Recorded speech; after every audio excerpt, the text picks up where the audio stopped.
Okay, we're back, and we are on day 2 of our Constitutional Convention, and today we're still talking about representation in Congress. As you know, there is a plan on the floor called the Virginia Plan, and just like we talked about yesterday, the plan has 3 branches of government: legislative, judicial, and executive. Okay, today our big debate is about representation in Congress.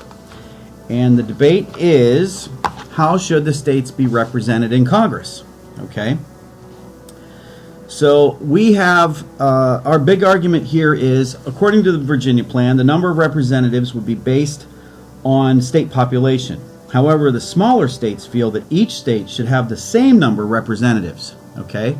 So in a nutshell, what the argument is if you're a large state with a large population, based on that, you're going to have more representation than a smaller state with a smaller population. So the argument is the states with larger populations are going to be more powerful than the states with smaller populations. Okay?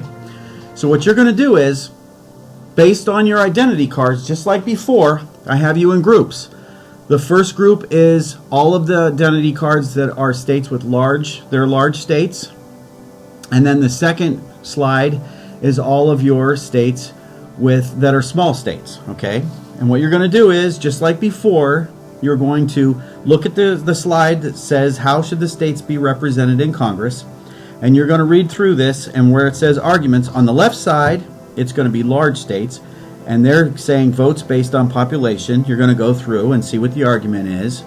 And then on the right side it says small states, equal votes for each state. And you're going to read through and you're going to see what the argument is. Okay? Then you're going to go to the next sheet, and that is going to be on Google Docs for you to fill out, just like before.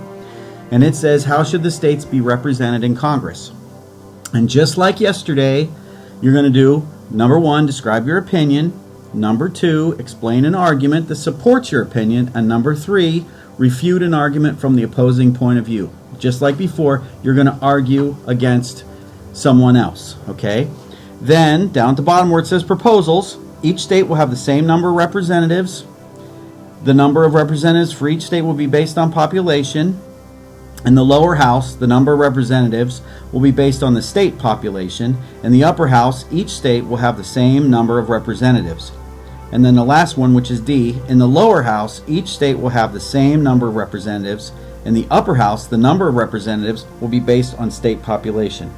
And just like yesterday, where it says vote 1, vote as your delegate identity. In other words, based on your identity card, what size state you are is going to be based on which argument you're going to use.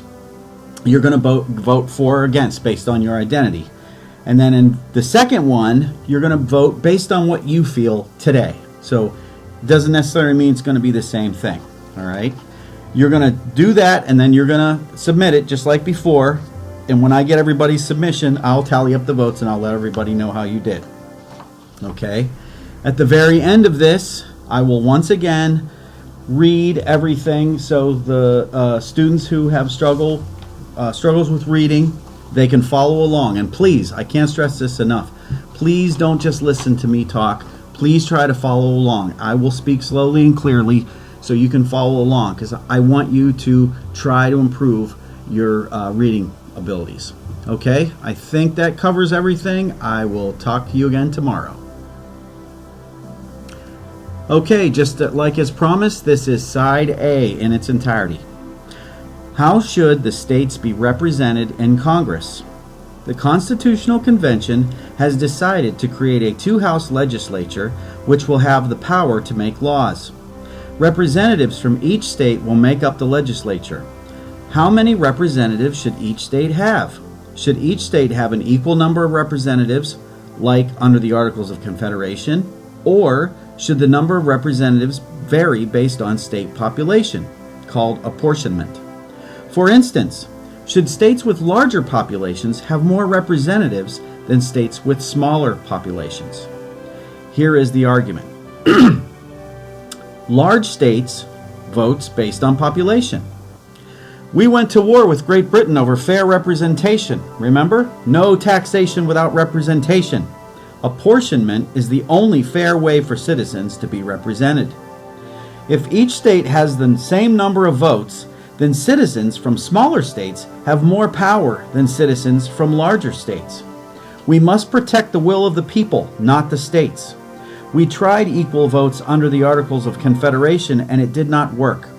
The will of the minority should not be more powerful than the will of the majority. Alexander Hamilton, New York delegate, says, "States are a collection of individual men, which ought we to respect most. The rights of the people or the rights of the states? Nothing could be more preposterous or absurd than to sacrifice the former for the latter." The other argument is small states, equal votes for each state. If representatives are chosen based on population, then most of the power will go to the larger states. This is not fair to the smaller states. As a result, smaller states will be forced to constantly make deals with bigger states if they want to have a voice in Congress. This could lead to corruption.